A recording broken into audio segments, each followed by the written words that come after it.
رمضان ہے سلطان، رمضان ہے سلطان، رمضان ہے سلطان، رمضان ہے سلطان۔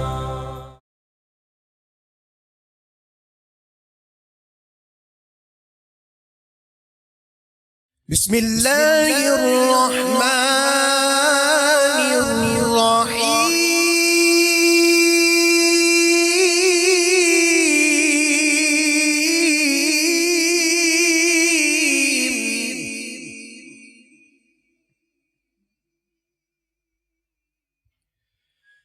ان فی خلق السماوات والارض واختلاف الليل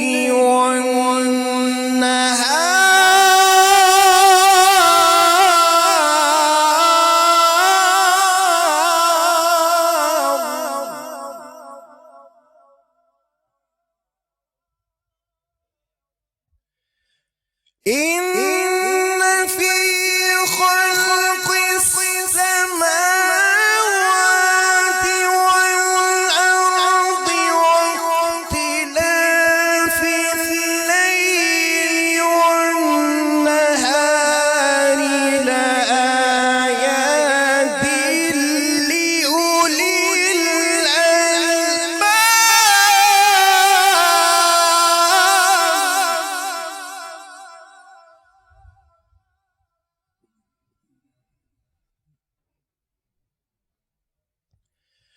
الذين يذكرون الله قياما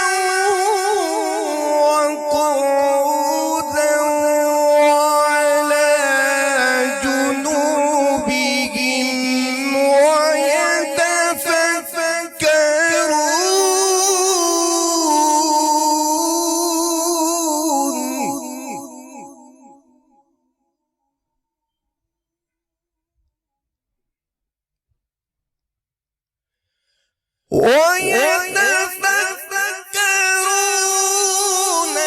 في خلق السماوات والأرض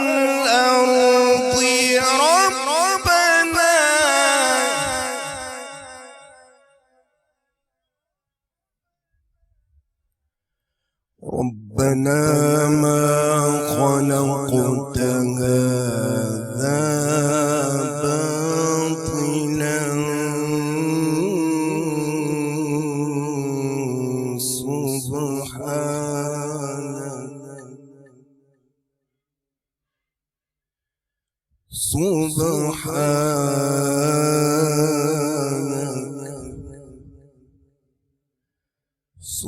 سبحانك فقنا عذاب النار۔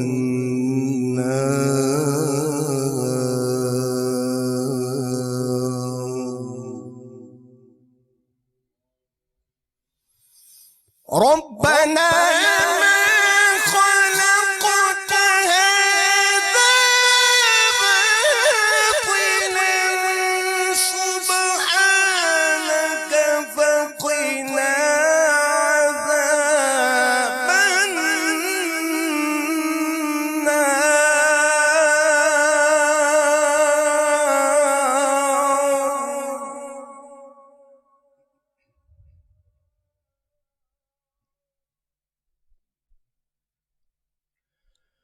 ربنا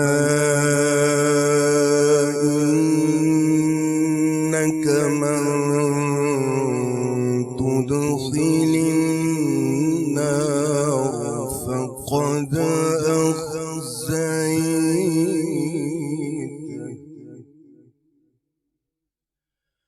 وما للظالمين من أنصار۔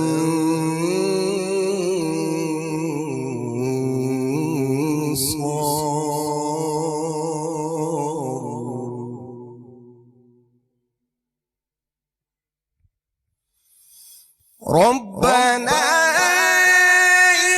إننا سمعنا مناديا ينادي للإيمان أن آمنوا بربكم فآمنا.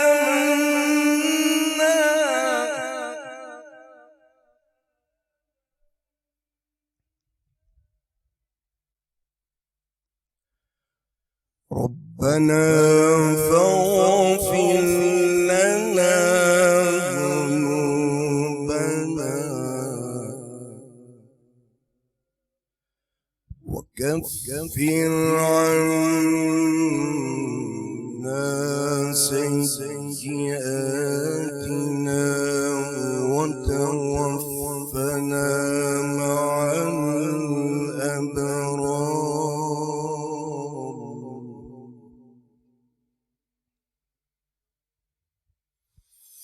ربنا فاغفر لنا ذنوبنا وكفر عنا سيئاتنا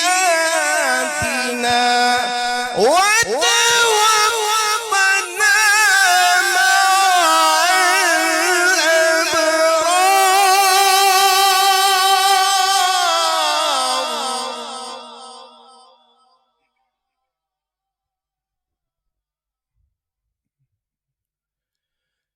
ربنا وآتنا ما وعدتنا على رسلك ولا تخزنا يوم القيامة إنك لا تخلف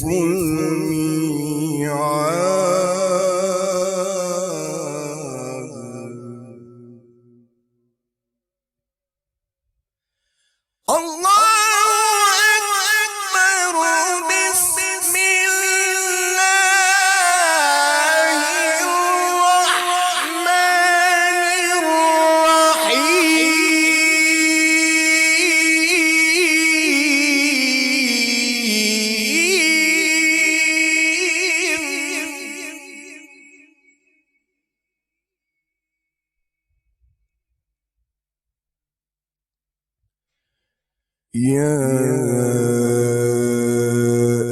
أيها الإنسان ما غرك بربك الكريم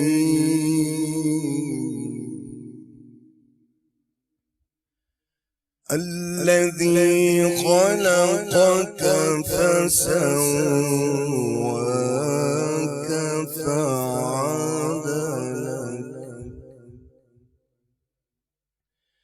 في أي صورة ما شاء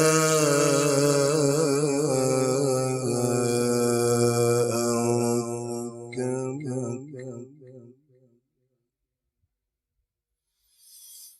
يا أيها الإنسان ما غرك بربك الكريم الذي خلقك فسواك فعدلك في أي صورة ما شاء ركبك.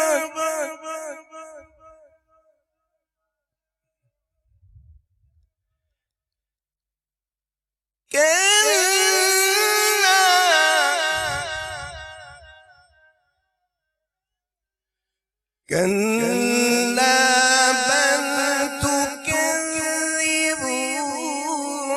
بالدين وإن عليكم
يعلمون ما تفعلون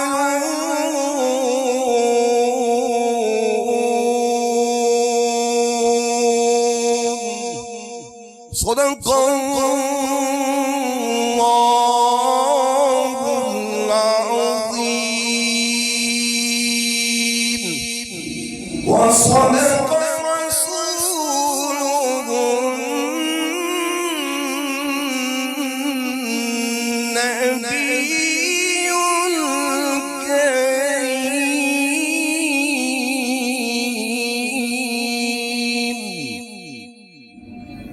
بسم اللہ الرحمن الرحیم۔ بے شک آسمانوں اور زمین کی پیدائش اور رات اور دن کی باہم بدلیوں میں نشانیاں ہیں عقل مندوں کے لیے، جو اللہ کی یاد کرتے ہیں کھڑے اور بیٹھے اور کروٹ پر لیٹے، اور آسمانوں اور زمین کی پیدائش میں غور کرتے ہیں۔ اے رب ہمارے، تو نے یہ بیکار نہ بنایا، باقی ہے تجھے تو ہمیں دوزخ کے عذاب سے بچا لے۔ اے رب ہمارے، بے شک جسے تو دوزخ میں لے جائے اسے ضرور تو نے رسوائی دی، اور ظالموں کا کوئی مددگار نہیں۔ اے رب ہمارے، ہم نے ایک منادی کو سنا کہ ایمان کے لیے ندا فرماتا ہے کہ اپنے رب پر ایمان لاؤ، تو ہم ایمان لائے۔ اے رب ہمارے، تو ہمارے گناہ بخش دے اور ہماری برائیاں محو فرما دے، اور ہماری موت اچھوں کے ساتھ۔ اے رب ہمارے، اور ہمیں دے وہ جس کا تو نے ہم سے وعدہ کیا ہے اپنے رسولوں کی معرفت، اور ہمیں قیامت کے دن رسوا نہ کر، بے شک تو وعدہ خلاف نہیں کرتا۔ وآخر دعواہم ان الحمدللہ رب العالمین۔ انشاءاللہ۔ بسم اللہ الرحمن الرحیم۔ اللہم صلی علی سیدنا و مولانا محمد وبارک وسلم علیہ۔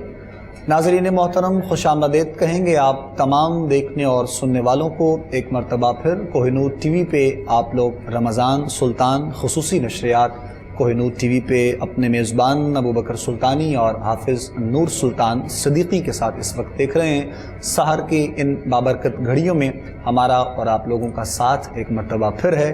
تمام دیکھنے والوں کو، سننے والوں کو، پاکستان میں ہیں، پاکستان سے باہر ہیں، آؤٹ آف کنٹری میں، عرب امارات میں یہ پروگرام لوگ دیکھتے ہیں، سنتے ہیں، ہمارے ساتھ وابستہ رہتے ہیں، ان تمام پیار کرنے والوں کو انتہائی محبت اور عقیدت کے ساتھ سلام پیش کرتے ہیں۔ آج رمضان شریف کا دوسرا دن یعنی دوسرے روزے کی سحر میں ہم ایک مرتبہ پھر آپ لوگوں کے سامنے حاضر خدمت ہیں، اور آج کے دن کے حوالے سے آج جس ٹاپک کا، جس موضوع کا ہم نے انتخاب کر رکھا ہے، بہت سے پرسنلی طور پہ بھی لوگوں کے میسیجز حافظ صاحب کو بھی اور مجھے بھی روزے کے حوالے سے جو مسائل ہیں لوگوں کے لیے، وہ سوالات انشاءاللہ ہم آج اپنے علماء کے سامنے پیش کریں گے۔ بہت سے میسیجز ہمیں مل چکے ہیں، کچھ سوالات ہمارے دیکھنے والے، سننے والے جو ہمیں میسیج کے ذریعے اپنے پہنچاتے ہیں، انشاءاللہ وہ بھی اپنے علماء کے سامنے پیش کیے جائیں گے۔ روزے کے جو تقاضے ہیں اور فلسفہ ہے جو روزے کا، قرآن و سنت اور احادیث کی روشنی میں انشاءاللہ آج اس پر اپنے علماء سے ہماری گفتگو ہوگی۔ اللہ رب العزت کے بابرکت کلام سے الحمدللہ آج ایک مرتبہ پھر سحر کی ان بابرکت گھڑیوں کا باقاعدہ آغاز الحمدللہ ہم نے کرنے کی یہ سعادت حاصل کی ہے۔ الحمدللہ۔ ناظرین یقیناً آپ نے بہت ساری تیاری کر رکھی ہوگی، اور اس میں تیاری کے ہم بھی چاہتے ہیں کہ جو جتنی تیاری آپ نے کی ہے اس میں تھوڑا سا اور ہم بھی اضافہ کریں، اور اس لیے ہم یہاں یہ بزم سجائے بیٹھے ہیں کہ جن مسائل میں آپ کو تھوڑی سی بھی کوئی مشکل آتی ہے تو وہ ہم ڈسکس کریں اور ہمارے علماء کرام اس پہ روشنی ڈالیں، اور وہ مسئلے آپ کے لیے مسائل مسئلہ نہ رہے بلکہ وہ حل ہو جائے۔ اور بہت سارے ایسے سوالات جیسے ابو بکر بھائی نے کہا وہ ہمارے ذہن میں بھی ہیں اور ہمیں موصول بھی ہوئے ہیں، انشاءاللہ آج ان پہ ہم ضرور ڈسکس کریں گے۔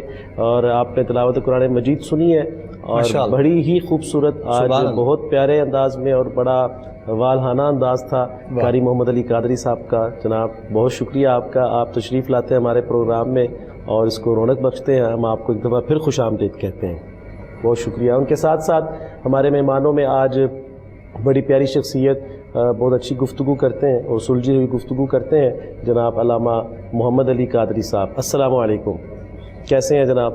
پروگرام میں آپ کو خوش آمدید کہتے ہیں۔ ان کے ساتھ ساتھ ہنستا مسکراتا پیارا چہرہ اور جن کی زیارت آپ کر چکے ہیں، جن کے بغیر ہمارا یہ جو سیٹ ہے، ہماری یہ جو بزم ہے وہ ادھوری ہے، یقیناً آپ جان چکے ہیں، علامہ حفیظ اللہ سہروردی صاحب۔ السلام علیکم۔ وعلیکم السلام۔ کیسے ہیں جناب؟ الحمدللہ۔ کیسے گزر رہے ہیں؟ آج پہلا روزہ تھا اور کس طرح سارا دن گزرا؟ روزہ ہمیشہ اچھا ہی گزرے گا۔ سبحان اللہ۔ یہ بھی اس کی ایک فلاسفی ہے جو آپ نے رکھا، جو ہم کل بات کر رہے تھے جی۔ تو آج کے دن کے لیے تو میں کامیاب ہو گیا۔ میں نے آپ کو بتایا تھا کہ جیسے میں نے کہا کہ نیند جو ہے وہ میں نے تہیہ کیا کہ میں نے کم لینی ہے، واہ، تو اس میں اب وقت ہم آپ کی کامیابی پہ آپ کو مبارکباد۔ میرے لیے دعا بھی کیجیے گا کہ میں اس پہ جو بندہ ارادہ کر لیتا ہے تو وہ کامیاب ہی رہتا ہے، استقامت بھی رہے۔ تو یہ رمضان کا استقبال ہی ہے، ایک تیاری ہے رمضان شریف کے حوالے سے۔ تو انشاءاللہ آپ ہی ناظرین، میں نے پہلے کہا تھا کہ اگر اس طرح کی کوئی نیت کریں گے تو اللہ تعالیٰ اس میں برکت بھی ڈالے گا اور آسانی بھی ہو جائے گی انشاءاللہ۔ یہ چونکہ پھر کچھ ایکٹیویٹیز ایسی ہوتی ہیں انسان کی جو اس ماہ مبارک میں نہیں ہوتی ہیں تو وقت مل جاتا ہے، بالکل، اور اس کے علاوہ پھر مصروفیات ساری زندگی چلتی ہیں انسان کی، لیکن رمضان شریف اگر پروردگار نے ہمیں عطا کیا ہے، بالخصوص عشر رحمت اور رحمت کی جو بارش ہے وہ مالک کے کائنات کی جانب سے چھما چھم برس رہی ہے الحمدللہ، اور اس میں آسانی بہت زیادہ ہے۔ ایک تو جو شیاطین ہیں وہ جھگڑے ہوئے ہیں، اور ہم خود تو چلو وہ کہتے ہیں کہ جو جیسے کل بات ہو رہی تھی کہ ہمارے اندر ہی جو ہے وہ سارے معاملات ہیں، تو شیطان تو ہماری طرف تو آتا ہی نہیں ہے۔ میں تو اپنی بات کروں گا، ہماری طرف تو شیطان آتا ہی نہیں ہے۔ بہرحال پھر بھی آسانی ہو جاتی ہے انسان کو اللہ کی طرف اگر وہ قدم بڑھائے تو ضرور اس میں جو ہے وہ اللہ تعالیٰ برکت دیتا ہے۔ تو مجھے امید ہے کہ ہمارے لیے بہت ساری آسانیاں جو ہیں وہ اس رمضان میں ہوں گی اگر ہم دل سے اس بارگاہ میں جھک جائیں گے، دل سے اس بارگاہ میں توبہ کریں گے، جو کچھ مانگیں گے انشاءاللہ وہ ضرور ہمیں ملنے والا ہے انشاءاللہ۔ جی جس طرح حافظ صاحب نے بھی بتایا اور آپ کو آج کے ٹاپک کے حوالے سے بھی، اور کوشش ہماری یہی ہے کہ آج چونکہ ابھی دوسرا روزہ ہے تو وہ سوالات اپنے علماء کے سامنے پیش کیا جائیں اور ان کی حوالے سے رہنمائی جو ہے وہ ہم تمام دیکھنے والوں تک، سننے والوں تک پہنچائیں تاکہ جو بھی فقہی حوالے سے مسائل ہیں روزے کے اعتبار سے وہ لوگوں کے لیے آسان ہو سکیں۔ سب سے پہلے قبلہ گفتگو کا آغاز کیجیے گا، جو فلسفہ ہے روزے کا اس کا مفہوم ہم چاہیں گے آپ قرآن و سنت اور احادیث کی روشنی میں، پھر انشاءاللہ ہم تقاضوں کی جانب میں بڑھیں گے۔ ترتیب کے ساتھ آپ ذرا بسم اللہ کیجیے۔ بہت شکریہ آپ کا۔ بسم اللہ الرحمن الرحیم۔ قبلہ صدیقی صاحب فرما رہے تھے کہ میں آج کامیاب ہو گیا ہوں، جی یہ بھی ایک فلسفی ہے روزے کی۔ اچھا ٹھیک، اور پھر جو ہمارا سوال ہے پھر آپ فرما رہے تھے کہ شیطان میری طرف تو آتا ہی نہیں ہے، تو میرا خیال یہ ہے کہ وہ کوشش ضرور کرتا ہے، چونکہ یہ حافظ ہیں اور ایک پڑھے لکھے علماء گھرانے سے تعلق ہے، یہ اسے بھگا دیتے ہیں۔ یہ نہیں ہے کہ وہ کوشش نہیں کرتا، وہ کوشش ضرور کرتا ہے، زیادہ کرتا ہوگا بلکہ۔ ہاں صاف ظاہر ہے کہ چور وہیں جاتا ہے جہاں اسے پتہ ہو کہ بہت زیادہ مال ہے، اور جس جو گھر خالی ہے وہاں چور کو جانے کی ضرورت نہیں ہے۔ ضرورت کے بالکل ہے۔ ویسے میں نے اس سینس میں کہا تھا کہ میری طرف اس کو آنے کی ضرورت ہی نہیں ہے، وہ چھوٹے چھوٹے کسی کو بھیج دے گا چاہے جا کے ہوا ہے، میں اس سینس میں کہہ رہا ہوں۔ صاف ظاہر ہے کہ نہیں، میں نے اپنا وجدان بتایا ہے، ٹھیک ہے، کوشش ضرور کرتا ہوگا، لیکن چونکہ حافظ قرآن ہیں اور ماشاءاللہ آج آپ نے 5 سپارے بھی پڑھے ہیں تو قرآن پڑھنے والے وہ کوشش ضرور کرتا ہے. رہا کہ ہمارا جو آج کا ٹاپک ہے کہ روزے کی فلسفی کیا ہے. دیکھیں خالق کائنات نے کوئی چیز اس کائنات میں ایسی نہیں بنائی کہ جو بیکار ہو. ٹھیک. اس کا مقصد ہے، اور بغیر مقصد کے ایک چونٹی بھی رب نے نہیں بنائی ہے. اس کا بھی مقصد ہے. صحیح. تو اس لیے یہ تو جو روزہ ہے یہ تو ایک ارکان اسلام میں سے ایک بڑی اہم عبادت ہے، اور یہ ایسا فرض ہے کہ جس کا تعلق تمہارے خاص کر کے باطنی گناہوں کے ساتھ ہے. صحیح. پھر اس کی فلسفی یہ بھی ہے کہ رمضان المبارک کا روزہ جو ہے یہ دنیا میں بھی فائدہ دیتا ہے اور دنیا سے جانے کے بعد بھی فائدہ دیتا ہے. صحیح. ہر مقام پر یہ، چاہے وہ عالم دنیا ہو، چاہے وہ عالم برزخ ہو، چاہے وہ عالم معاشر ہو، روزہ جو ہے وہ ہر حال میں تمہارے ساتھ رہے گا. واہ. یہاں تک کہ جنت کے 8 جو دروازے ہیں ان میں ایک دروازے کا نام بھی باب الریان رکھا گیا ہے. سبحان اللہ. کہ روزے دار بالخصوص اس دروازے سے داخل ہوگا. اور لوگ کہیں گے کہ یہ خاص دروازہ ہے، جس دروازے سے یہ لوگ داخل ہو رہے ہیں تو انہیں بتایا جائے گا کہ یہ روزے دار ہے. سبحان. پھر اس کی ایک فلسفی یہ بھی ہے کہ اللہ کے عرش کے سائے کے نیچے واہ روزے دار کے لیے ایک خاص دسترخوان بھی بچھایا جائے. سبحان اللہ. سبحان اللہ. کیونکہ اسے روزے دار کو 2 ہی راحت ملتی ہیں جو کسی عام شاید بندے کے لیے نہ ہو. ایک تو جس وقت یہ روزہ افطار کرتا ہے اس وقت اسے بڑی خوشخبری اور بڑی راحت ملتی ہے. ایک اس وقت جب یہ اپنے مالک کا دیدار کرے گا. سبحان اللہ.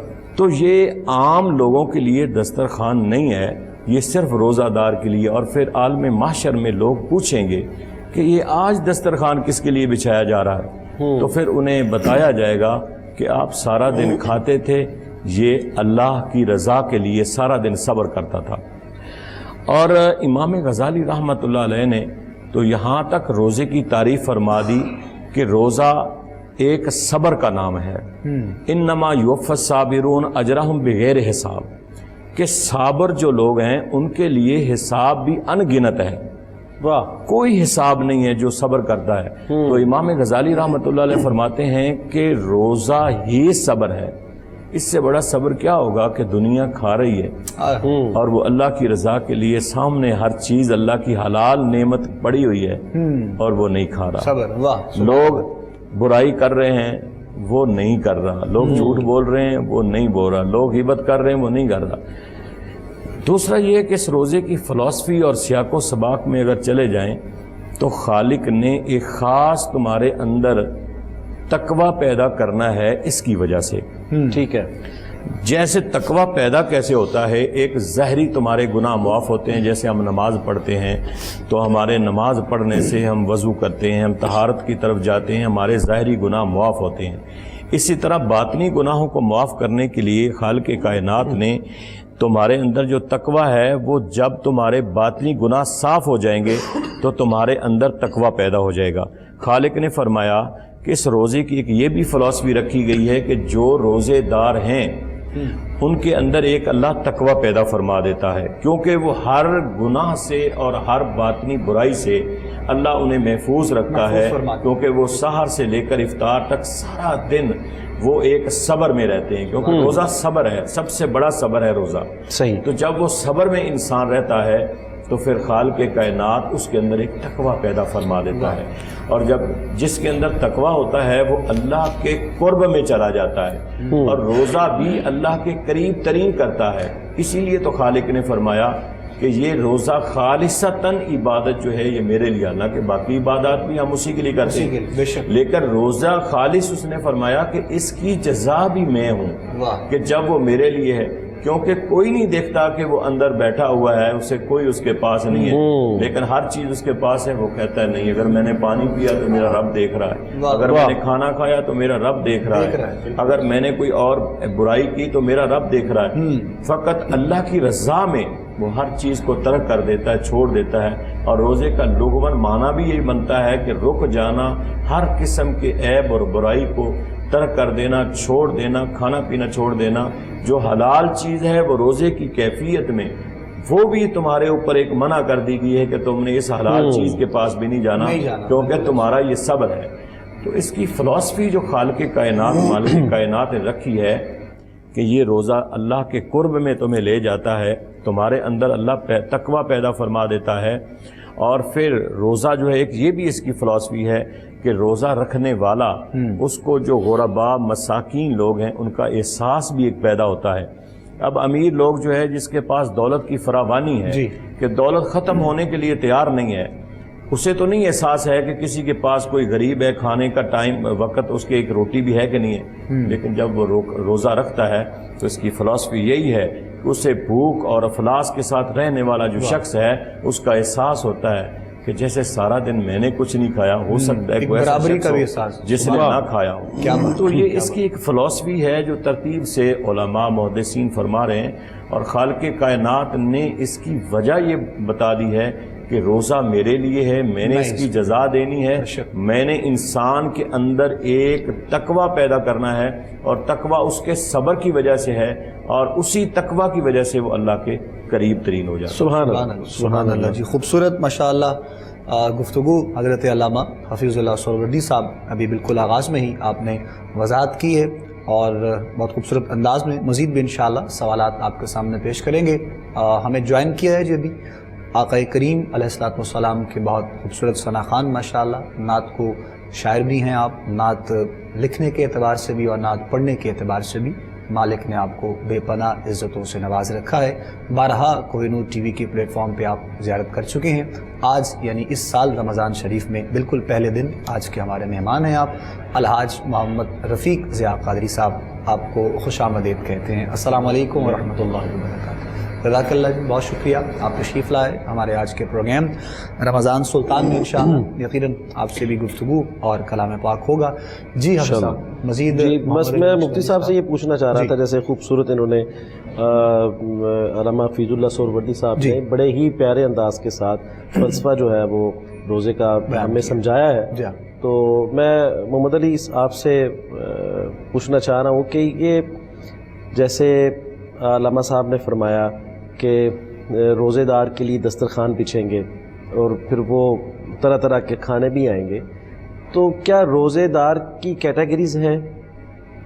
اگر وہ کیٹیگریز ہیں تو وہ کس طرح آتی ہیں، اور کیا عمل کرنا پڑے گا اس روزے دار کو کہ فرسٹ سے لے کے جیسے جماعتیں ہیں، یہ 6 کا ہے، یہ 7 کا ہے، یہ میٹرک کا ہے، یہ FA کا، ایسی کیٹیگریز کچھ ہیں؟ بسم اللہ الرحمن الرحیم۔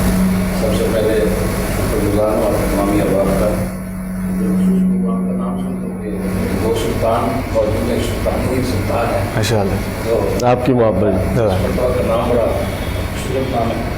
بہت شکریہ۔ مبارک کے حوالے سے ابھی تک اور ابھی تک قاری صاحب نے پایا کہ وہ تلاوت کرے۔ تھوڑی دیر کے لیے علامہ صاحب ہمیں ذرا بریک پہ جانا ہے، تو انشاءاللہ بریک کے بعد ناظرین آپ سے ملاقات ہوتی ہے، ہمارے ساتھ رہیے۔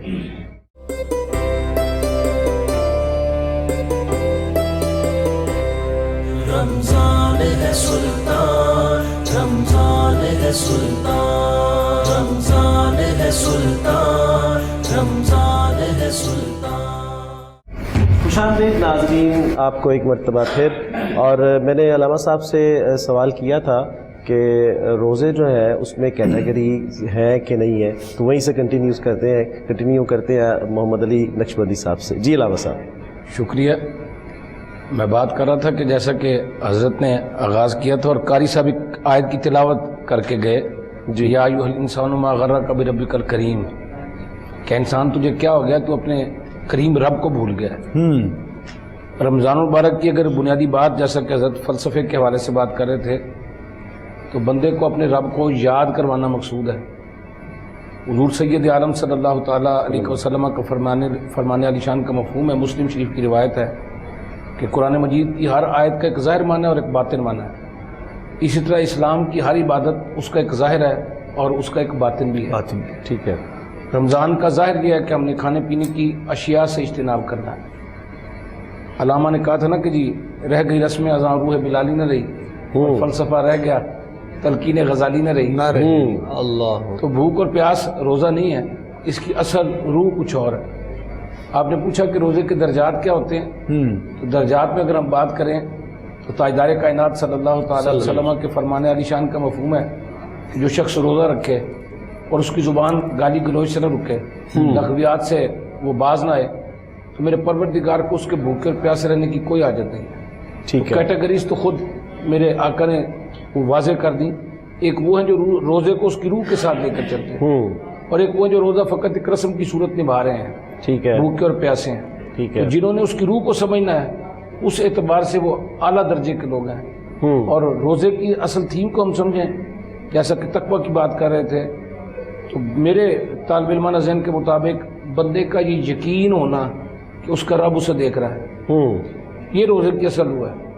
ایک بندہ تنہائی میں بھی ہے اور نہیں کھا رہا, اسے دیکھ بھی کوئی نہیں رہا اور نہیں کھا رہا, تو یہ احساس اس کے اندر پیدا ہو چکا ہے کہ میرا رب مجھے دیکھ رہا ہے. اور اللہ کرے کہ یہ سوچ اور یہ فکر ماہ سیام کے بعد بھی قائم رہے. اچھا, یہیں پہ ایک چھوٹا سا سوال ہے کہ چلے دن میں ہم نے کوئی فحش گوئی نہیں کہی کی اور کچھ ایسا عمل نہیں کیا جس سے کوئی روزے کو نقصان پہنچے, یا کوئی ایسا عمل سرزد ڈرنے کی وجہ سے اللہ کی طرف سے, اللہ کے ڈر کے خوف سے ہم نے کوئی بھی عمل ایسا نہیں کیا, لیکن جیسے ہی روزہ افطار کیا اور یہ ہم سمجھے کہ اب وہ رمضان چلا گیا ہے, اب ہم ذرا 2-3 گھنٹے جو ہیں وہ ذرا ریلیکس ہو جائیں اور وہ جو صبح کی وہ جو کچھ نہیں کیا ہے وہ ذرا تھوڑے سے معاملات دیکھ لیں, تو کیا اس صورت میں وہ جو آپ نے سارا دن جو پرہیز کیا ہے وہ اثر ظاہر ہو جائے گا؟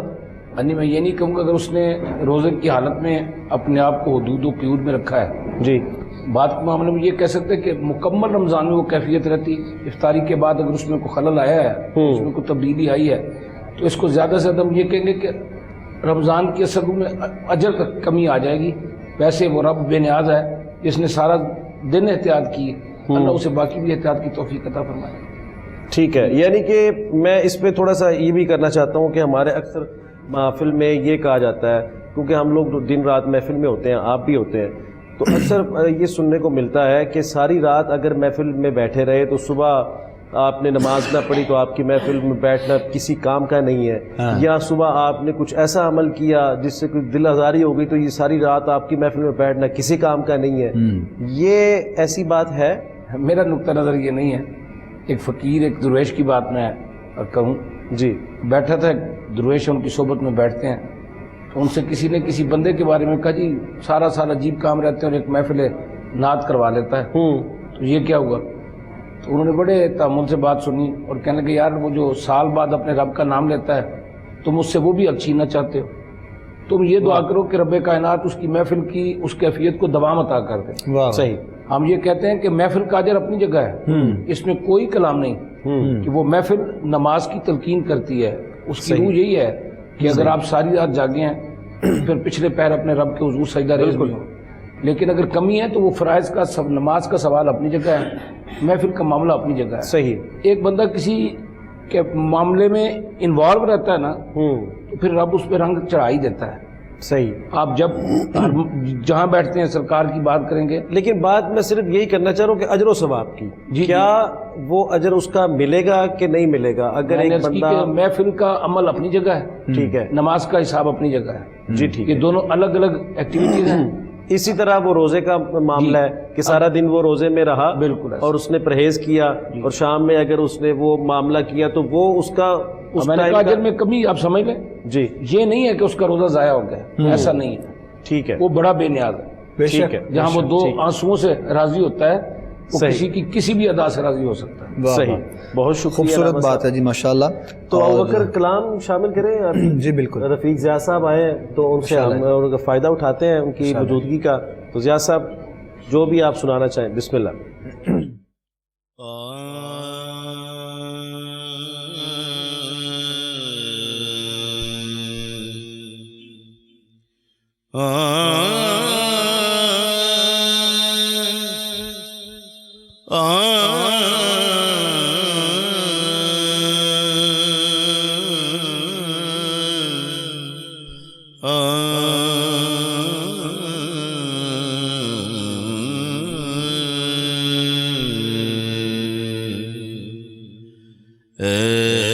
ایسا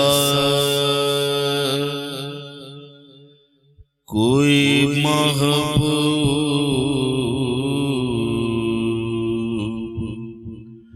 نہ ہوگا نہ کہیں ہے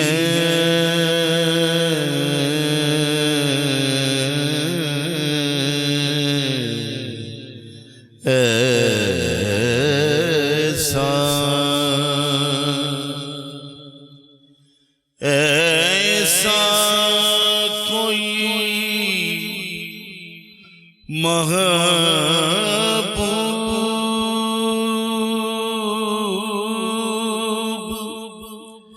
نہ ہوگا نہ کہیں ہے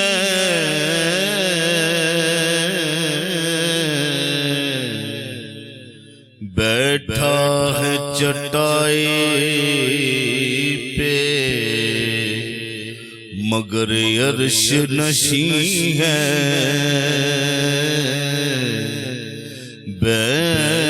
بیٹھا ہے چٹائی پہ مگر عرش نشیں ہے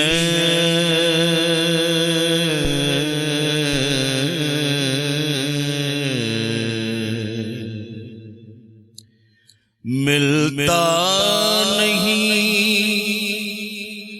کیا کیا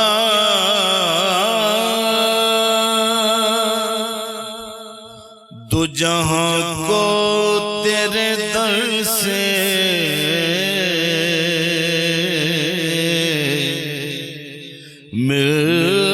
ملتا نہیں کیا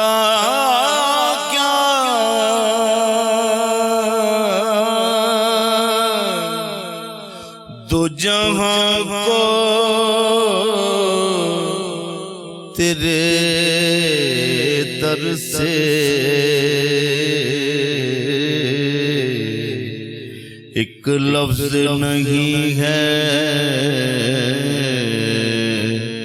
جو تیرے لب پہ نہیں ہے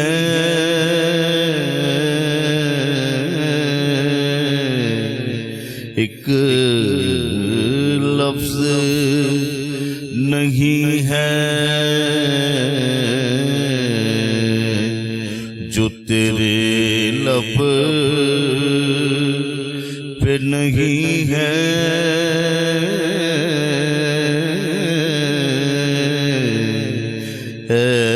ایسا کوئی محبوب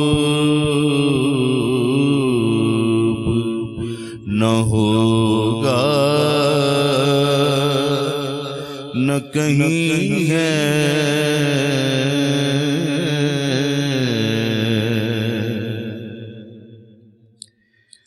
ہر ایک کو میسر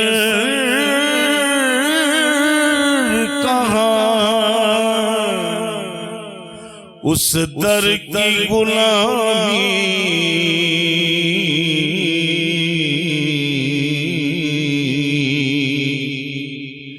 ہر ایک کو میسر کہاں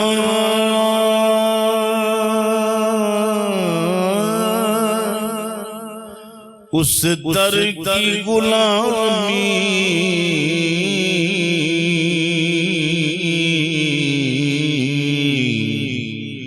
اس در کا تو دربان بھی جبریل امی ہے اس در کا تو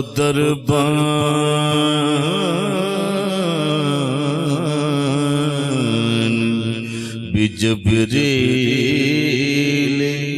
امی ہے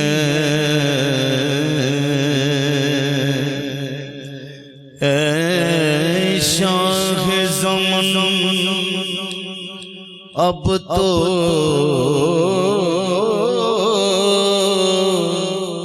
زیارت کا شرف ہو اے شاہ زمان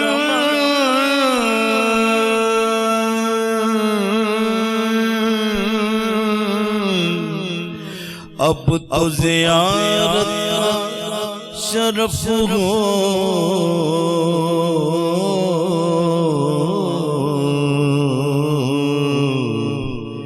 بے چین ہیں آنکھیں میری بےتاب نظر ہے بے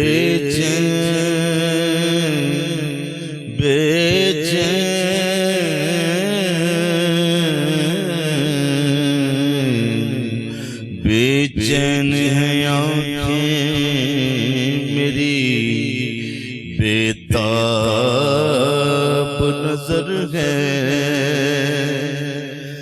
دل گریاں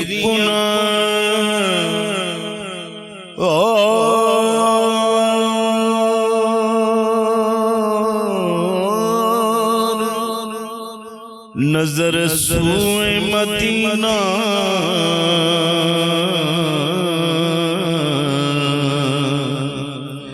دل گریاں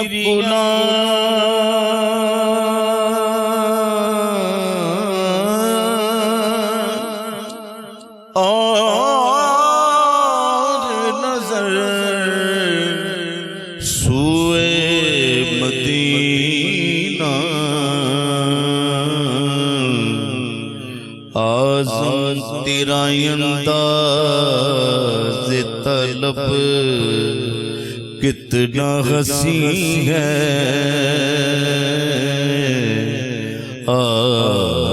آزم تیرا انداز طلب کتنا حسین ہے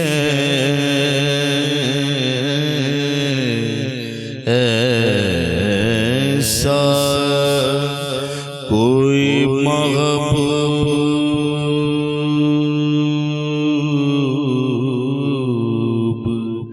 نہ ہوگا نہ کہیں ہے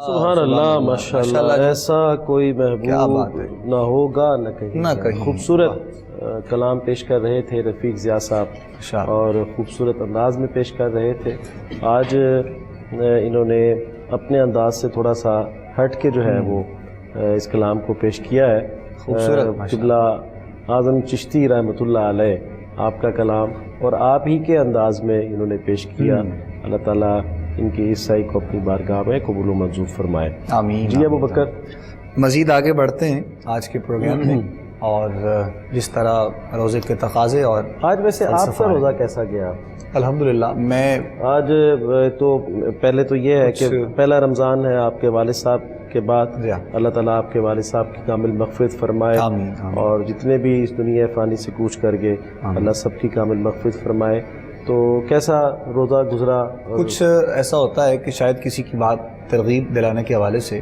تو ایسا نہیں تھا کہ آپ کہتے نہ بھی تو میری جو ترتیب ہے وہ الگ ہوتی لیکن حافظ صاحب کے کہنے سے ہی تو چلیں کچھ نہیں تو کچھ پارے میں نے بھی آج کوشش کی الحمدللہ مکمل کرنے کے حوالے سے تو تراویح کا تو ایک الگ معاملہ ہے لیکن خود سے پڑھنے کا جو وقت نکلتا ہے وہ پھر اس کی روحانیت کا اور لطف الگ آتا ہے تو الحمدللہ بہت اچھا دن گزرا آج کا بھی اور باقی سب چیزیں پھر ظاہر ہے جو آپ نے والد صاحب کے حوالے سے بتایا ہے فیملی بھی ہے اور سارے معاملات کو انسان دیکھتا ہے تو یہ جو رشتے ہوتے ہیں ان کی تو خیر کمی کوئی بھی پوری نہیں کر سکتا لیکن زندگی کا معاملہ ایسا انسان کا کہ انسان کو آگے بڑھنا ہوتا ہے ہمارے سیٹ کی ایک خوبصورتی نہیں ہے کہ ماشاءاللہ دونوں ہی حافظ صاحبان بیٹھے الحمدللہ الحمدللہ الحمدللہ بڑی خوبصورتی بس میری ایک خواہش ہے، میں نے پہلے مصلے سنائے ہیں 6-7 مصلے میں سنا چکا ہوں، لیکن اس کے بعد پھر تھوڑا سا ڈھیلا ہو گیا. تو یہ میرے جو ناظرین ہیں سننے والے وہ بھی دعا کریں کہ میں جلدی سے جلد میں مصلے پہ آ جاؤں انشاءاللہ، اور پھر سے قرآن پاک جو ہے وہ سیم ہی ہے قبلہ، 2-3 میں نے بھی سنائے ہیں الحمدللہ. اس کے بعد پھر معاملہ کچھ ایسا ہوا ہے، لیکن حافظ صاحب کی بھی خواہش اچھی ہے اور یقیناً اسی میں سکون اور اطمینان. آپ سب نے دعا بھی کرنی ہے اور میں انشاءاللہ اس پہ عمل پیرا بھی ہو جاؤں گا. تو مجھے امید ہے کہ اتنا کوئی دیر نہیں ہے، بس تھوڑی سی سستی کی بات ہے. بس سستی یہ ایسا ایک ہے علامہ، آپ کو تو پتہ ہی، آپ خود بھی حافظ قرآن ہے، آپ نے قرآن پاک سنائے ہیں. تھوڑی سی سستی بندہ اس میں کر لے تو پھر یہ اس میں وہ سستی ہی ہو جاتی ہے. میں نے 36 سال سنایا. سبحان اللہ، سبحان اللہ، ماشاء اللہ. میرا بیٹا سنا رہا ہے. سبحان اللہ، جب سے اس نے حفظ کیا پھر میں پیچھے ہو گیا اس کو آگے. سبحان اللہ، کیا ماشاء اللہ. اور مجھے اپنے سنانے سے بھی زیادہ لذت ہوتی ہے جب بیٹا آگے پڑھ رہا ہوتا ہے اور باپ پیچھے کھڑا ہو کے سن رہا ہوتا ہے. صحیح، وہ کیفیت ہی اور ہوتی ہے. اچھا، اسی میں ایک سوال میں اس کے حوالے سے ہی، رمضان کے حوالے سے، کیونکہ ہمارا ٹاپک بھی آج روزہ ہے، اس کے بعد تراویح بھی. تو جیسا کہ تراویح میں کہتے ہیں کہ قرآن پاک ایک بندہ سن لیتا ہے، ٹھیک ہے. اب ایک بندہ نارملی اس کو جو ہے کوئی مسئلہ ہے، چاہے نہیں جا سکتا مسجد میں، وہ تراویح گھر پہ ہی پڑھ رہا ہے اور اس میں جس طرح کی وہ چھوٹی سی صورتیں پڑھ لیتا ہے، انا اعطیناک الکوثر اور قل هو اللہ، اس کو 2 ہی آتی ہیں، یا کل جیسے بھی آخری کل شریف میں وہ 20 تراویح پڑھ لیتا ہے اور اس کے بعد وہ اپنا قرآن پاک پڑھ رہا ہے. تو اس کے لیے کیا حکم ہے کہ تراویح جو ہے وہ مسجد میں جا کے پڑھنا بہت ضروری ہے، قرآن پاک سننا؟ اصل میں نا بات یہ ہے کہ جو اسلام کا کانسیپٹ ہے نا، یا اسلام کی فلسفی ہے جی، اللہ رب العالمین نے ہر نیکی کا علیحدہ ایک ثواب رکھا ہے. ٹھیک ہے، ہر نیکی کا علیحدہ درجہ ہے اور کسی نیکی کو اللہ نے ختم نہیں کیا کہ آپ کہیں کہ اگر یہ نیکی میں نے اس وقت کی ہے اور یہ نیکی اس وقت نہیں کی ہے. نیکی ہمیشہ ختم نہیں ہوتی، اس کا اجر برقرار رہتا ہے. گناہ ہمیشہ ختم ہوتا ہے. ٹھیک ہے، اگر آپ گناہ کرتے ہیں اور آپ اس کے بعد نیکی کرتے ہیں تو نیکی گناہ کو ختم کر دیتی ہے. جیسے آپ کا پہلے ایک سوال تھا کہ سارا دن روزہ ہوتا ہے اور افطاری کے بعد انسان کچھ ایسی کوئی باتیں کر دیتا ہے، کوئی صغیرہ گناہ کی طرف وہ مائل ہو جاتا ہے. بات یہ ہے کہ ایک ہے تعظیم رمضان، ٹھیک، ایک ہے تعظیم روزہ. واہ، جیسے احترام رمضان کہتے ہیں، احترام روزہ ہے. یہ احترام اور تعظیم رمضان ہے کہ آپ پورا مہینہ ہر برائی سے محفوظ رہیں. صحیح. تعظیم روزہ یہ ہے کہ آپ سحری سے لے کر افطاری تک آپ کسی بھی گناہ میں مبتلا نہ ہو تاکہ آپ کا روزہ اکمل اور کامل ہو جائے. ٹھیک ہے، لیکن اگر آپ افطاری کے بعد اگر کوئی صغیرہ گناہ کی طرف مائل ہو جاتے ہیں تو احترام رمضان میں کمی ہوتی ہے، نہ کہ وہ روزہ میں. ٹھیک ہے. روزے کا جو آپ نے پورا کمپلیٹ آپ نے روزے کی ریکوائرمنٹ جو ہے وہ پوری کی، وہ ریکوائرمنٹ پوری کی ہے، اس کا اللہ نے اجر و ثواب پورا دیا ہے اور اس اجر میں کمی نہیں آئے گی. ٹھیک ہے. احترام رمضان میں صحیح، اگر آپ کچھ ایسی لغویات کی طرف جاتے ہیں یا ایسے کچھ صغیر گناہ کی طرف جاتے ہیں، اس کا آپ کو ضرور وہ گناہ کا جو ہے وہ دیا جائے گا کہ آپ نے یہ گناہ کیا ہے. لیکن اگر آپ اس کے بعد نیکیاں کر دیتے ہیں، نیکی کرتے ہیں. اسی طرح آپ نے سوال کیا کہ قرآن ایک مسجد میں بندہ قرآن سنتا ہے، دیکھو نا اس کی فضیلت اور ہے. ٹھیک ہے. ہمارے ہاں تو وہ دوسری جگہ پہ قرآن پاک تراویح پڑھنے کے لیے جاتے نہیں کہ میں ایتی شروع کیتا ہے تو میں ایتی ختم کرنا ہے. اچھا، ایک مسجد میں جا کے قرآن سنتا ہے، یہ شوق ہے، اشتیاق ہے اس بندے کا کہ میں مسجد میں جاؤں اور مسجد میں اب مسجد میں جا کر قرآن سننا، اس کے درجات اور زیادہ ہیں. صحیح. ایک تو وہ مسجد کا ثواب علیحدہ ہے، ٹھیک، نماز تراویح کا ثواب علیحدہ ہے، قرآن پاک وہ سن رہا ہے اس کا ثواب علیحدہ الگ سے. یہ بے شمار ثواب اکٹھے ہو جاتے ہیں. جبکہ اگر وہ اپنے گھر میں نماز پڑھتا ہے تو نماز تو اس نے پڑھ لی ہے، جو تراویح پڑھی ہے تراویح کا ثواب بھی مل جائے گا. اگر وہ بیٹھ کے انفرادی طور پر قرآن پاک پڑھ رہا ہے تو اس کا ثواب بھی اس کو ملے گا. یہ نہیں ہے کہ کوئی بندہ نیکی کرے اور اس کو ثواب نہ ملے، وہ گھر میں کرے. یہی تو کریم آقا علیہ الصلوۃ والسلام کا ہم پہ کرم ہے. یہ میں نے سوال اسی وجہ سے کیا ہے کہ کچھ لوگوں کے ذہن میں ایسی سوچ بھی ہوتی ہے کہ یار وہ تراویاں رہ گئی ہیں، وہ اب تراوی تو گزر چکی، اب ہم گھر پہ وہ کیسے پڑھیں، یا پتہ نہیں ایسے قبول بھی ہوتی ہے کہ نہیں ہوتی کہ چھوٹی چھوٹی اس میں تو پوری آیتیں پورے سپارہ پڑھتے ہیں. یہ ایک لوگوں کا ذہن میں کانسیپٹ ہے. بعض چیزیں ایسی ہیں کہ تراوی مسجد میں ہی ہوتی ہے، بعض چیزیں ایسی ہیں کہ جس طرح اب وہ قرآن پاک سننے کے ثواب سے محروم رہا نا، مسجد میں جانے کے اس کے ثواب سے محروم رہا. نماز تراویح تو گھر میں ہی پڑھ سکتا ہے. کچھ چیزیں ایسی ہیں کہ جن کا تعلق جماعت کے ساتھ، جس طرح آپ نماز جمعہ ہے، آپ جمعہ گھر میں تو نہیں پڑھ سکتے ہیں، جمعہ تو آپ جماعت کے ساتھ ہی پڑھیں گے. اسی طرح عیدین کی نماز ہے، اگر آپ عیدین کی نماز جماعت کے ساتھ نہیں پڑھی آپ تو یہ نہیں ہے کہ آپ گھر میں پڑھ لیں، ایسا نہیں ہے. اسی طرح اور بھی کچھ عبادات ہیں جن کا اجتماعیت کے ساتھ تعلق ہے، انفرادی آپ وہ عبادت کر نہیں سکتے ہیں. تو یہ تو ایک نماز تراویح ہے، یہ تو ایک سنت موقدہ ہے.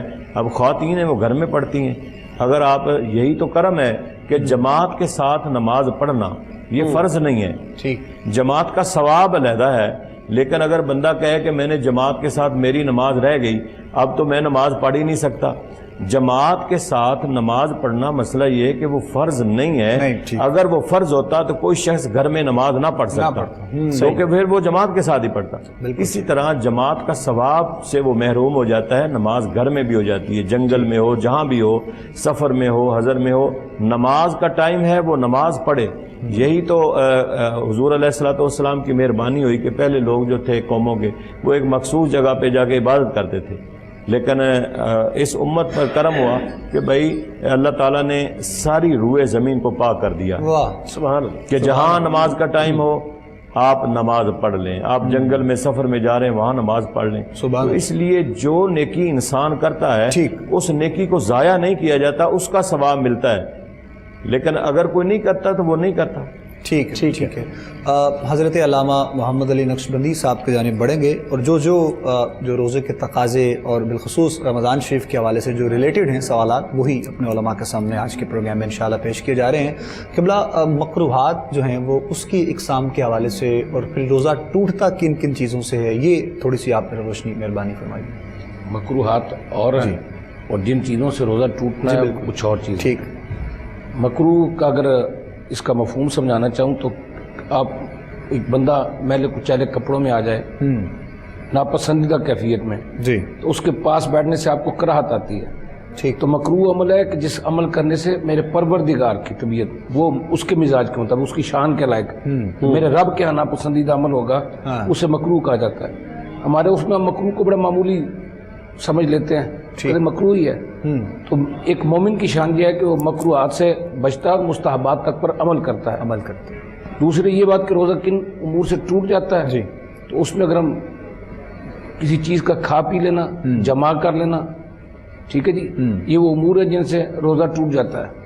اور اس میں مزید ایک اگر ہم بات کریں، آج ہمارے یہاں جو سوالات چلتے ہیں کہ آپ انجیکشن کی بات کریں، ڈرپ کی بات کریں، تو اس میں علماء نے رخصت دی ہے. اگر ایک مرض کی کیفیت یہ ہے، اور اس میں علماء کے دو گروہ ہو جاتے ہیں. ایک جو صاحبان تقویٰ کہتے ہیں اگر تو طبیعت اس درجے کی نہیں ہے کہ آپ صبر کر لیں تو اس میں خلل نہیں آئے گا تو احتیاط کر لیں. لیکن اگر مریض ہے اور اس کے مرض کی کیفیت ایسی ہے کہ اس کو ضرورت ہے تو پھر اس سے خلل نہیں آتا، اسے روزہ نہیں ٹوٹتا. اچھا، یہ جس طرح آپ نے کہا کہ پہلے بھی وضاحت انجیکشن کی، جیسے ہر سال اس پر لوگ اکثر سوالات، انسولین کے حوالے سے بھی، اور پھر ابھی اسپیشلی لوگوں کا یہ بھی سوال ہے کہ کووڈ میں جو ویکسین لوگ استعمال کر رہے ہیں، اگر روزہ دار ہے تو وہ استعمال کر سکتا ہے یا نہیں کر سکتا، اس کا کیا معاملہ، اس کے حوالے سے بھی. اس میں تازہ ترین جو علماء کا موقف ہے کہ اس ویکسین کے لگوانے سے بھی روزہ نہیں ٹوٹتا ہے ویکسین سے بھی. ٹھیک ہے. اور انسولین کے استعمال سے بھی، انسولین کے لحاظ سے بھی بعض علماء کا موقف یہ ہے کہ نہیں ٹوٹتا. اچھا، اس میں ایک وین میں لگتا ہے انجیکشن، اور ایک جو ہے وہ کہیں بھی عام ماس میں لگتا ہے. جی ٹھیک ہے. ایک تو یہ تو کچھ انسولین تو وہ باڈی کی آپ کے بالکل جلد میں ہی اتنے پوری طرح اندر بھی نہیں جاتی ہے. جی ٹھیک ہے. وہ کہہ لیں کہ اسکن تک کی پہنچتی ہے وہ. تو یہ جو گوشت میں لگتا ہے اس کا کیا حکم ہے، اور وین میں لگنے کا کیا حکم ہے؟ اصل میں صورتحال وہی ہے جیسے آپ نے کہا نا کہ ویکسین پوری طرح جاتی نہیں جی اس کے اندر بھی یہ مسائل جدیدہ میں سے ہے. اب ایک صورت آئی سامنے جی. اس کے انجیکٹ ہونے کا کیا طریقہ کار ہے. اور آپ نے جب یہ سوال پوچھا کہ وین کے اندر اور وین کے علاوہ تو بات انجیکشن لگوانے کی مطلقاً ہے. مطلق یہی ہے کہ روزہ نہیں ٹوٹے گا لیکن اس میں ڈاکٹر آپ کو یہ کہے گا کہ آپ کی ضرورت ہے. ٹھیک ہے. اگر ڈاکٹر آپ کو یہ بات رائے دیتا ہے کہ آپ لگوا لیں. یہ نہیں ہے کہ اپنے مزاج کے مطابق ہمارے ہاں بعض ایسے مریض پائے جاتے ہیں کہ ان کی طبیعت میں ذرا سا پرابلم ہو جا کے خود ڈرپ لگوا لیتے ہیں. تو یہ ان کے لیے مسئلہ نہیں ہے. ٹھیک ہے. وہ احتیاط جیسے نماز میں ہمارے ہاں مساجد میں کرسیوں پر لوگ نماز پڑھ لیتے ہیں. اچھا وہی بندہ باہر گفتگو کرتے ہوئے چوک میں کھڑے ہوئے بازار میں وہ گھنٹوں بھی کھڑا رہے تو اس کے لیے پرابلم نہیں ہے. مسجد میں آتے وہ خود کو علیل محسوس کرے تو شریعت اس پہ درجہ احتیاط کا حکم دیتی ہے. ایسا بندہ مریض نہیں. یہ نہیں ہے کہ میری طبیعت چاہتی ہے میں جا کے ٹرپ لگواؤں. مجھے ڈاکٹر کہے اور جب ڈاکٹر اس میں ہمیں سجیشن دے گا پھر اس کے لیے ٹھیک ہے. اور آنکھوں میں ڈراپس جو ہے وہ اس کے ڈالنے لیے سے ممانعت ہے. وہ ٹوٹ جاتا ہے. جی بالکل روزہ ٹوٹ جائے گا. بالکل ٹوٹ جائے گا. ٹھیک ہے. سرما لگانے سے نہیں ٹوٹتا. ٹھیک ہے. چلیں قبلہ سہروردی صاحب، بہت سے لوگ ایسے بھی ہیں جن کو ہم مطلب جانتے بھی ہیں اس حوالے سے، روزے کے تقاضے کے اعتبار سے جہاں پر سوال ہے، وہ ٹھیک ٹھاک ہیں دکھنے میں بھی، ان کو پروردگار نے بہت نماز رکھا ہے، لیکن وہ اپنی جگہ پہ روزہ کسی کو رکھوا دیتے ہیں. بہت سے لوگ ایسے بھی ہیں، ان کے لیے کیا حکم ہے اور قرآن و سنت کی روشنی میں کیا ان کے لیے؟ دیکھیں یہ روزہ رکھوا نہیں سکتے. یہ جو شریعت ہے نا اس میں پہلی بات تو یہ کہ اپنی مرضی چلتی نہیں. بالکل ٹھیک. شریعت نہ آپ کی ہے نہ میری ہے، شریعت ہے کریم آقا علیہ السلام. حضور امینڈمنٹ جو چاہیں اپنی شرح میں کر سکتے ہیں شریعت میں، لیکن ہمیں کوئی اختیار نہیں ہے. دیکھیں نا جب یہ چیزیں بتا دی گئی ہیں قرآن و سنت میں کہ روزہ جو ہے وہ انسان مسلمان ہو، عاقل ہو، بالغ ہو، آزاد ہو، یہ روزہ اس پہ فرض ہے. اب رہا کہ اسلام نے قرآن نے چھوٹ بھی دے دی کہ اگر کوئی بیمار ہے، کوئی مسافر ہے تو وہ روزہ اور دنوں میں اس کی قضا کر لے. پھر یہ ہے کہ جو فدیہ دیا جاتا ہے، جو سوال آپ کا ہے، جی اس صورت میں اگر ایک بندہ صحت مند ہے، یہ اس صورت میں ہے کہ بندہ روزہ اس بیماری میں مبتلا ہے یا وہ اس بڑھاپے کی کیفیت میں ہے کہ وہ روزہ رکھ ہی نہیں سکتا، ٹھیک، تو وہ روزہ اپنی جگہ پہ رکھوا سکتا ہے. ٹھیک ہے. کہ ایک بندہ بیمار ہے، اسے پتہ ہے میں بعد میں آفٹر رمضان یا میں ٹھیک ہو جاؤں گا، تو وہ روزہ اپنی جگہ پہ کسی کو رکھوا نہیں سکتا، وہ روزہ قضا کرے گا. ٹھیک ہے. وہ روزہ قضا اس کے لیے قضا ہے. اس کے لیے قضا ہے. یہ نہیں ہے کہ وہ صحت مند ہے، جوان ہے، اس کے پاس دولت ہے، وہ کہے گا چلو میں اپنی جگہ پہ کسی اور کو رکھوا سکتا ہوں. وہ 10 بندوں کو رکھوائے، وہ 500 بندوں کو رکھوائے. روزہ رکھوانے کا اسے ثواب ضرور ملے گا، لیکن اس کا متبادل نہیں ہے، نیم البدل نہیں ہے کہ میری جگہ پہ وہ روزہ رکھے گا.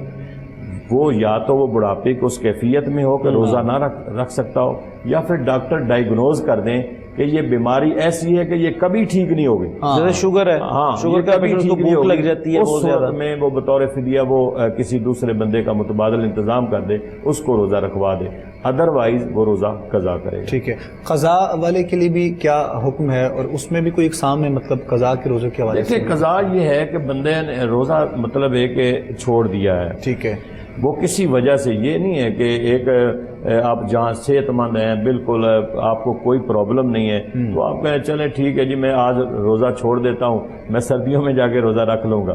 یہ قضا نہیں ہے. اچھا روزہ ٹوٹ جائے، جی کفارہ کس صورت میں ہے اور قضا کس صورت میں ہے؟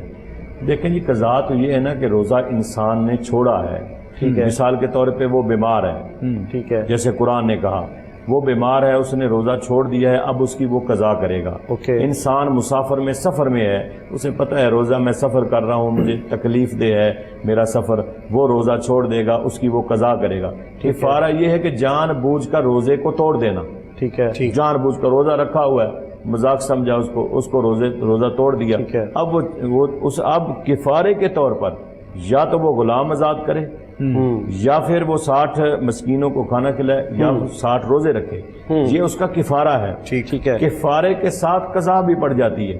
ٹھیک ہے. اس نے جان بوجھ کر توڑا ہے، کفارہ بھی ادا کرے، قضا بھی کرے کہ وہ روزہ بھی رکھے. ٹھیک ہے. اب یہ نہیں روزے دار تھا، روزے میں اس کی اب طبیعت خراب ہوئی اور اس نے اس کو میڈیسن کھانی پڑی، ٹھیک ہے، اب یہ روزہ ٹوٹ گیا، اب اس کا کفارہ بھی ہے؟ نہیں، اس کا کفارہ نہیں ہے، مطلب جان بوجھ کر جو آپ نے کہا نا اس کی جو نہیں، میں دیکھتا ہوں، لیکن اس نے روزہ رکھا ہوا ہے، اس کو ایسی پرابلم پیدا ہو گئی ہے، اس کے جان بوجھ کے نہیں وہ توڑ رہا، وہ جاتا ہے کہ اگر وہ روزہ نہیں توڑتا اس کی جان جاتی ہے، جان بچانا ضروری ہے، نہ کہ روزہ۔ کسی جگہ پہ درد اتنی شدید ہے کہ دوائی کھائے بغیر قبلہ میں وہ حل نہیں ہے، قبلہ میں شرعی عذر ہے نا، جی بالکل، یہ شرعی عذر ہے، میں یہی کہہ رہا ہوں کہ جان بوجھ کے روزہ نہیں ہے، جان بوجھ کے تو وہ یہ ہے کہ جان بوجھ کے اس نے توڑ دیا، اسے کوئی پرابلم ہی نہیں ہے، یہ تو ایک شرعی عذر ہے کہ وہ بیمار ہو گیا، اسے کوئی پرابلم ہوگی، اچانک اس کے کوئی درد شروع ہو گئی، اب وہ چاہتا ہے کہ وہ جان لیوا بھی ثابت ہو سکتی ہے، ڈاکٹر کہتے ہیں کہ اگر فوری طور پہ آپ نے روزہ نہ توڑا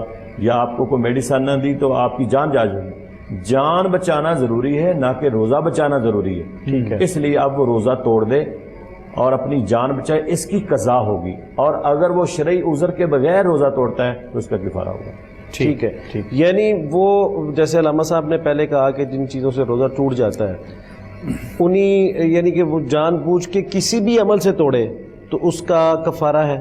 جی بالکل کفارہ ہے، کسی بھی عمل سے؟ بالکل کسی بھی عمل سے جان بوجھ کر اگر اس نے روزہ توڑا ہے تو وہ اس کا کفارہ ادا کرے گا، اور شرعی عذر میں اگر روزہ توڑا ہے تو اس کی قضا کرے گا۔ ٹھیک ہے، وہ ابھی پروگرام سے پہلے جو آپ بتا رہے چاہ رہے تھے کہ کچھ کووڈ والوں کے لیے بھی احتیاط شاید آپ بتا رہے تھے، ان کے لیے بھی بتا دیں رمضان میں وہ زیادہ کھانا اور احتیاطیں؟ دیکھیں جی، آج کل جو ہمارا یہ کووڈ کرونا سسٹم ہماری وبائی امراض ہے، مصنوعی امراض ہے، یہ وبائی امراض ہے، جو بھی ہے، باقاعدہ احتیاط تو شرع نے ہمیں بتائی ہے کہ اسلام نے کہ احتیاط تو کرنی چاہیے۔ اب اس میں جو میری انفارمیشن ہے، جو ڈاکٹر بتا رہے ہیں کہ کم سے کم کھائیں، کم سے کم کھائیں، گرم چیزوں کا زیادہ استعمال کریں، مثال کے طور پہ گرم پانی پئیں، یہ ٹھنڈا پانی جو مشروبات ہیں جو ہمیں افطاری کے وقت ہیں تو وہ آپ اس سے ذرا تھوڑا سا اوائڈ کریں، اس لیے کہ یہ ٹھنڈک کی طرف زیادہ مائل ہو رہا ہے، گرم چیزوں سے یہ ایک قسم کی وبائی امراض بھاگ رہی ہے، دور ہو رہی ہے۔ ٹھیک ہے، جیسے ڈاکٹر کہہ رہے ہیں کہ بھاپ لیں، اگر آپ کو سانس پرابلم ہو رہی ہے آپ اسٹیم لیں، بھاپ لیں، اسی طرح گرم پانی کا زیادہ سے زیادہ استعمال کریں، کم سے کم کھائیں، کم سے کم کھائیں تو انشاءاللہ آپ ٹھیک رہیں گے انشاءاللہ۔ حافظ صاحب، جہاں آپ نے کل کم سونے کا، اب آپ کم کھانے کا بھی تھوڑا سا معاملہ بڑھا۔ میں آپ کو سچی بات بتاؤں، میں نے 3 کھجوریں کھائیں افطار میں، ٹھیک ہے، افطار میں 3 کھجوریں کھانے کے بعد ساتھ ہی میں نے کھانا کھایا، ٹھیک، 2 روٹیاں میں نے بڑی اچھی سی، وہ آج گھر پہ وہ کریلے گوشت بنے ہوئے تھے، سبحان اللہ، تو بڑے اچھے سے میں نے وہ 2 روٹیاں تھوڑی سی کھا کے، تو اس کے بعد پھر میں بہت بڑے اچھے تھے بنے ہوئے، تو پھر میں نے 1 کپ چائے بعد میں آدھے گھنٹے بعد، اور اس کے بعد پھر وہ نماز پڑھی، تراویح پڑھی ہے، تو وہ ہضم ہو گیا سارا، پھر وہ ٹرانسمیشن میں چلا گیا ایک، تو وہاں سے اب آیا ہوں دوسری ادھر آ گیا ہوں، اب یہاں سے علامہ صاحب کے ہم ان پہ ہیں کہ ان کی مہربانی ہو جائے۔ تو آپ نے تو ماشاءاللہ پھر 3 کھجوریں کھا لی، اور میں نے روزہ افطار کرنے سے تھوڑا سا میرا کچھ عرصے سے یہ معمول ہے کہ میں ایکسرسائز کرتا ہوں، افطاری سے پہلے میں نے ایکسرسائز کی، اس کے بعد میں نے صرف گرم پانی پیا بس، سبحان اللہ، اور نماز کی طرف چلا گیا۔ اصل میں ویسے اس میں جو ہے نا بالکل انسان ہلکا پھلکا رہتا ہے، جیسا آپ فرما رہے ہیں، کم کھانے سے یقین کریں، صبح کے ٹائم بھی ہم سحری کے ٹائم میں بھی اگر ہم آدھا کھا لیں گے نا، جب پہلے بھرپور کھاتے ہیں تو وہ نہ کوئی جلن ہے، نہ پیاس ہے، نہ ایسا کوئی معاملہ ہے، ہلکا پھلکا رہتا ہے۔ وہ بھی ایک انسان کا اپنی بس دل کی ہے کہ بہت کھائیں گے۔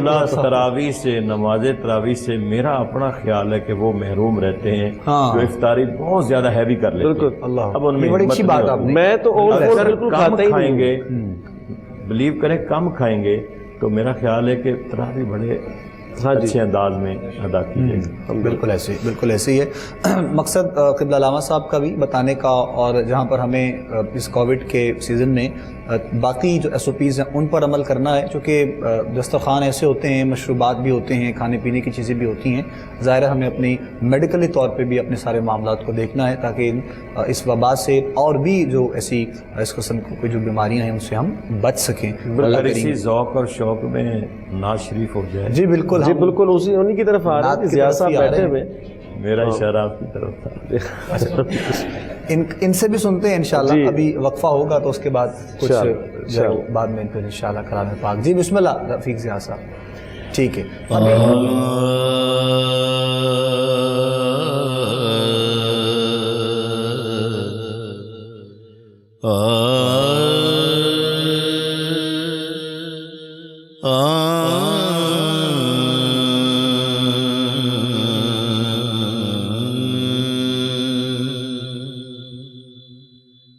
گناہگار پہ رحم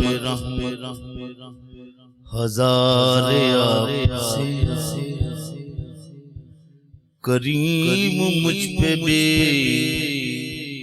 پروردگار آپ سے ہے.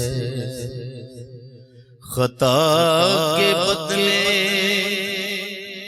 عطا بے شمار آپ سے ہے.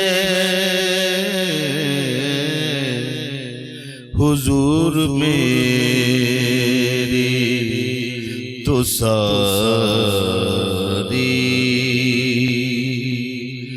بہاریاں آپ سے ہیں.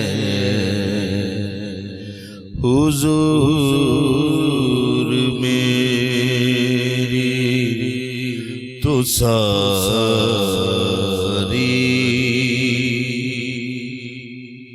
بہاریاں آپ سے ہیں. میں بے قرار تھا، میرا قرار آپ سے ہے. حضور میری تو ساری بہاریاں آپ سے ہیں. میری تو ہستی کیا ہے، میرے غریب نواز. میری تو ہستی کیا ہے، میرے غریب نواز. جو مل رہا ہے مجھے سارا پیار آپ سے ہے. جو مل رہا ہے مجھے سارا پیار آپ سے ہے. دل دا چین قرار تسی، دل دا چین قرار تسی. سبنا دے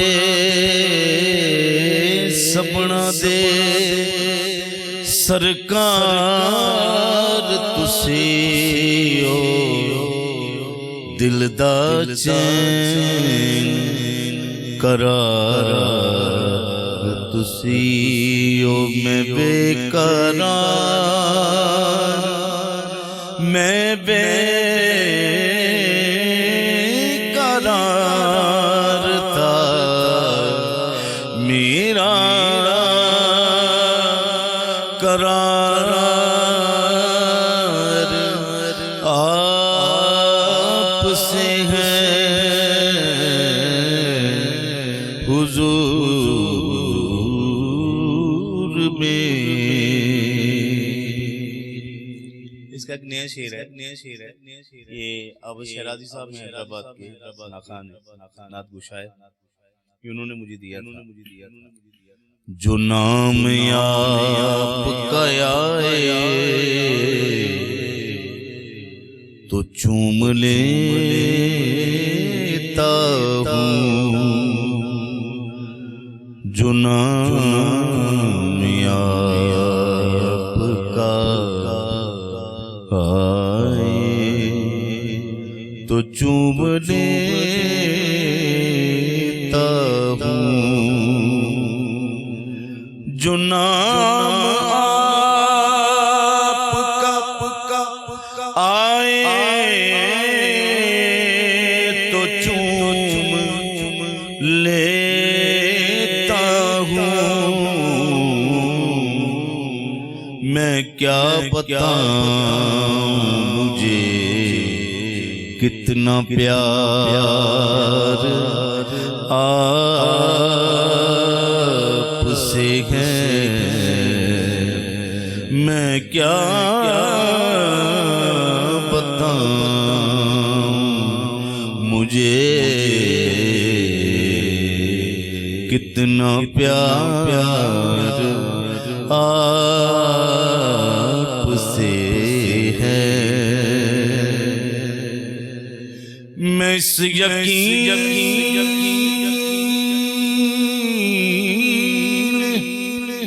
سے زندہ ہوں، آپ میرے ہیں یا رسول اللہ،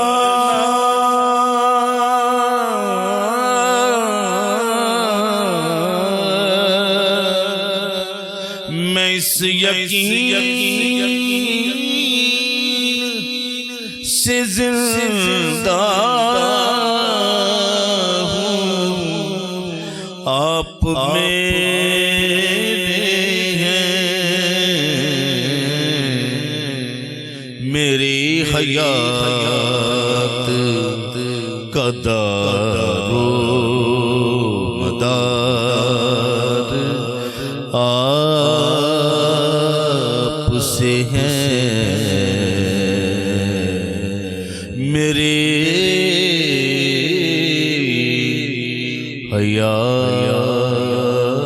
حیات کا دار و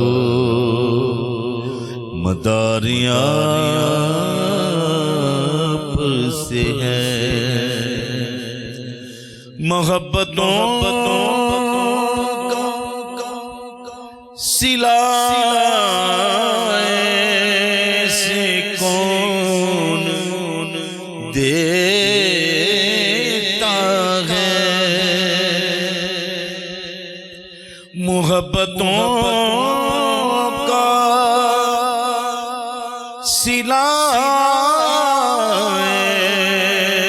سے کون دیتا ہے،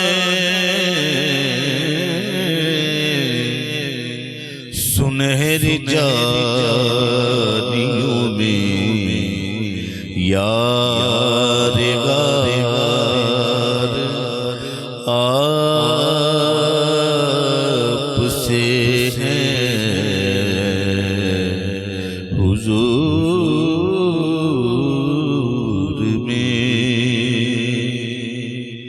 حضور آپ کی یادوں میں اشک رحمت ہیں، یہ تیری آنکھ ضیا اشک بار آپ سے ہیں، حضور میری تو ساری